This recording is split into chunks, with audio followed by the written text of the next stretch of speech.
হাদিসের কিতাব খুললে যার কথাটা সামনে চলে আসে, যার নামটা সর্বপ্রথমে চলে আসে, হজরতে আবু হুরায়রার কথাটা সর্বপ্রথমে আমাদের চোখের সামনে ভেসে ওঠে। এ আবু হুরায়রার ইসলাম গ্রহণ করার যে একটা ঘটনা, শুনলে অবাক হয়ে যাবেন। চমৎকার একটি ঘটনা আছে, যার কথা আমরা হাদিসের কিতাবের পরতে পরতে আমরা জানতে পারি, শুনতে পারি। হজরতে আবু হুরায়রা রাদিয়াল্লাহু তাআলা আনহু ইসলাম কবুল করার আগে তার নাম ছিল আবদে শামস। নবী করিম সাল্লাল্লাহু আলাইহি ওয়াসাল্লামের সাথে মাত্র ৩ বছর ছিলেন। ৫,০০০-এর অধিক হাদিস তিনি বর্ণনা করেছেন। অত্যন্ত মেধাবী, বুদ্ধিমান, জ্ঞানী, চৌকস ছিলেন। হজরতে আবু হুরায়রা রাদিয়াল্লাহু তাআলা আনহু ইসলাম কবুলের পরে আল্লাহর নবী নবী করিম সাল্লাল্লাহু আলাইহি ওয়াসাল্লাম তার নাম রেখে দিলেন আব্দুর রহমান। কিন্তু এখানে অবাক করা একটা বিষয় হচ্ছে, আগে ছিল আবদে শামস নাম, কিন্তু পরে নাম হয়ে গেল ইসলাম কবুল করার পরে আব্দুর রহমান। কিন্তু তার হাদিসের পাতায় খুললে দেখা যায় তার নামটা আবদে শামসও নাই, আব্দুর রহমানও নাই। নামটা আমরা যেই নামটা বেশি চিনি সেটাই হলো আবু হুরায়রা রাদিয়াল্লাহু তাআলা আনহু। এই আবু হুরায়রা রাদিয়াল্লাহু তাআলা আনহু তার নাম কেমনে হলো? তখন এই নামটা বাস্তব হাদিসের কিতাবের মধ্যে যে নাম আছে, এখনও প্রতিটা মানুষের অন্তরের ভেতরে চোখের মধ্যে একটাই নাম শুধু ভাসে, আবু হুরায়রা রাদিয়াল্লাহু তাআলা আনহু। তার আসল নামটা কেউ বলে না। কিন্তু এই আবু হুরায়রা রাদিয়াল্লাহু তাআলা আনহু হতে এই নামটা কেন হয়েছিল, তার কাছে যখন জিজ্ঞাসা করা হয়েছে, আবু হুরায়রা বলো তো তোমার নামটা আবু হুরায়রা কেন হয়ে গেল? হযরতে আবু হুরায়রা মুচকি হাসি দিয়ে বললেন, আমার একটা ছোট্ট বিড়াল ছানা ছিল। আমার পরিবারের আমি ছাগল, ওট, দম্বা এইগুলো আমি যখন চড়াতে যাইতাম, এগুলো খাওয়াতাম। সকাল থেকে সন্ধ্যা পর্যন্ত আমার বাড়ির এই কাজে আমি নিয়োজিত থাকতাম, মাঠে ঘাটে থাকতাম সব সময়ের জন্যে। আমার ওই ছোট্ট বিড়াল ছানাটা আমি ছাড়তাম না। আমি ছাগল চড়াতাম, দম্বা চড়াতাম, কিন্তু আমার কোলের ভিতরে ওই ছোট্ট বিড়াল ছানাটা থাকতো।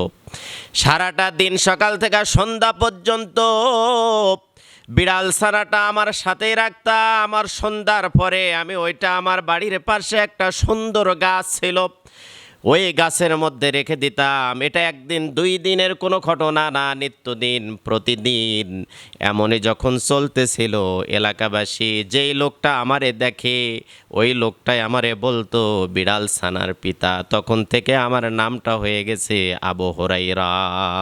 কিন্তু আবু হুরায়রা রাদিয়াল্লাহু তাআলা আনহু নবী করিম সাল্লাল্লাহু আলাইহি ওয়াসাল্লাম এক জায়গায় বসা ছিলেন।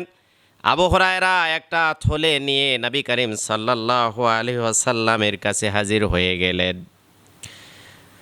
আবু হুরায়রা রাদিয়াল্লাহু তাআলা আনহু নবীজির কাছে এসে বলেন, ইয়া রাসূলুল্লাহ, নবীজি আমার এই থলের মধ্যে খেজুর আছে, আপনি একটু বরকতের দোয়া করে দেন। নবী করিম সাল্লাল্লাহু আলাইহি ওয়াসাল্লাম মুস্কি হাসি দেয়া বলছে, আবু হুরায়রা তোমার থলের মধ্যে খেজুর আছে, তুমি সেখান থেকে খাবে, আবার বরকতের দোয়া কি? আবু হুরায়রা বলছেন, আপনি যেই থলের মধ্যে খেজুরের উপরে দোয়া করে দিবেন, ওই খেজুরটার ভিতরে তো অসংখ্য অগণিত বরকত আল্লাহর পক্ষ থেকে নাজিল হয়ে যাবে। আপনি যে কোনো খাবারটা দোয়া করে দিলে সেই খাবারটা এমন পরিমাণে বৃদ্ধি হতে থাকে, অনেক মানুষ খাবার পরেও, অসংখ্য মানুষ, অগণিত মানুষ খাবার পরেও ওই যে ঢাকনা দিয়ে ঢাকা থাকে যেই জিনিসটা, ওইটা শেষ হয় না। আমি আমার চোখের সামনে দীর্ঘদিন এই বিষয়গুলো খেয়াল করেছি। নবীজি আপনি আমার থলের খেজুরগুলোকে আপনি একটু বরকতের দোয়া করে দেন, যাতে আল্লাহর পক্ষ থেকে বরকত নাজিল হয়ে যায়। নবী করিম সাল্লাল্লাহু আলাইহি সাল্লাম থলের খেজুরগুলো ঢালতে বললেন।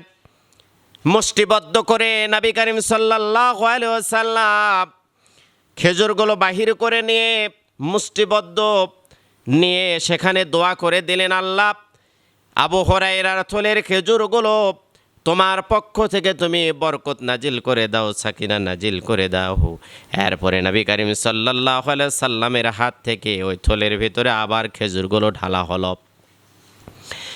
খেজুরগুলো নিয়ে আবু হুরায়রা যখন রওনা দেবেন, নবী করিম সাল্লাল্লাহু আলাইহি সাল্লাম বললেন, আবু হুরায়রা কিছু শর্ত আছে, খেজুরগুলো কখনো কোনো মুহূর্তে তোমার এই ব্যাগটা, এ থলেটা যেন কখনো উপুড় করবে না, ঢালবে না। এই থলের ভিতরে তুমি হাত ঢুকে দিবে, হাত দিয়ে সেখান থেকে বাহির করে খেজুর খাবে, ইনশাআল্লাহ এখান থেকে বরকত পাইবা। হজরতে আবু হুরায়রা রাদিয়াল্লাহু তাআলা আনহু মাঠে ঘাটে হাদিস লিখতেন, যেখানে যাইতেন, যে অবস্থায় যেখানে যাইতেন কখনোই থলেটা ছাড়তেন না। যদি কোনো খাবার দাবার না থাকতো তাহলে ওই থলের মধ্যে হাত ঢুকে দিতেন, কিন্তু উপুড় করতেন না, ঝাড়তেন না। কারণ নবী করিম সাল্লাল্লাহু আলাইহি সাল্লাম নিষেধ করেছেন, আবু হুরায়রা কখনো ঝাড়বা না, উপুড় করবা না। আবু হুরায়রা পিপাসা লাগলেই, খাবার না থাকলে সেখানে হাত ঢুকে দিয়ে খেজুর খাইতেন, পানি খাইতেন, আর হাদিসগুলো সংরক্ষণ করতেন। এরকম করতে করতে এত লম্বা সময় ধরে ওই থলের খেজুরগুলো ওই থলের মধ্যে ছিল, শেষ হতো না, কখনোই শেষ হতো না।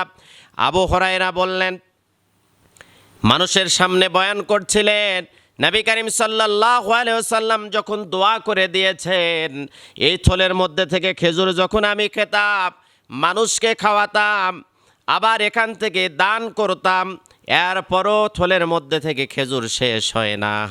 এই খেজুরটা কতদিন পর্যন্ত থলের মধ্যে ছিল? এখানে যদি আপনারা খুব খেয়াল করে ঘটনাটা শোনেন, হজরতে আবু বকর রাদিয়াল্লাহু তাআলা আনহু খেলাফতের দায়িত্ব পালন করেছেন 2 বছর। হজরত ওমর খেলাফতের দায়িত্ব পালন করেছেন 10 বছর। হজরত ওসমান গনি রাদিয়াল্লাহু তাআলা আনহু খেলাফতের দায়িত্ব পালন করেছেন প্রায় 11 বছর। তাহলে 23 থেকে 24 বছর পর্যন্ত আবু হুরায়রা ডাক দেয়া বলেন যে আমি দীর্ঘ 23 বছর থেকে 24 বছর পর্যন্ত নবী করিম সাল্লাল্লাহু আলাইহি সাল্লামের দোয়া করা বরকতি খেজুরটা আমার কোমরে আমি বেঁধে রাখতাম। আমি যখন দাওয়াতি কাজে যেতাম, নবীজির সাথে যেতাম, বাহিরে যেতাম, মাঠে ঘাটে যেতাম, যে অবস্থায় যেখানে যাই না কেন আমার কোমরের ভিতরে ওই খেজুরের থলেটা বাঁধা ছিল। কিন্তু নবীজি বলেছিলেন, খেজুরের থলেটা যদি ওপর করে ছেড়ে ফেলো তাহলে কিন্তু আর বরকত পাবা না। কিন্তু কষ্টের বিষয় হলো, হজরত ওসমান গনি রাদিয়াল্লাহু তাআলা আনহুকে যখন কাফেরেরা, মুনাফিকেরা শহীদ করলো, হত্যা করলো, ওই সময়টা আমি আমার ওই থলের খেজুরটা উপুড় হয়ে পড়ে যায় ব্যাগের মধ্য থেকে। তারপর থেকে আর এই বরকতপূর্ণ খেজুর আর আমি পাই নাই। তাহলে দীর্ঘ 23 থেকে 24 বছর নবীজির দোয়া করতে দেরি হবে। সেই দোয়াটা আল্লাহ রাব্বুল আলামিনের আরশে আযমে নক করতে দেরি হয় না, কবুল হতে দেরি হয় না। আবু হুরায়রা দোয়া নেওয়ার পরে দীর্ঘ 23 থেকে 24 বছর পর্যন্ত ওই ব্যাগের ভিতরে, থলের ভিতরে হাত ঢোকাতেন, আর খেজুর খাইতেন, খাওয়াতেন, দান করতেন। দীর্ঘদিন পর্যন্ত থলের খেজুর শেষ হয় না। এটা হলো নবী করিম সাল্লাল্লাহু আলাইহি সাল্লামের দোয়ার বরকত।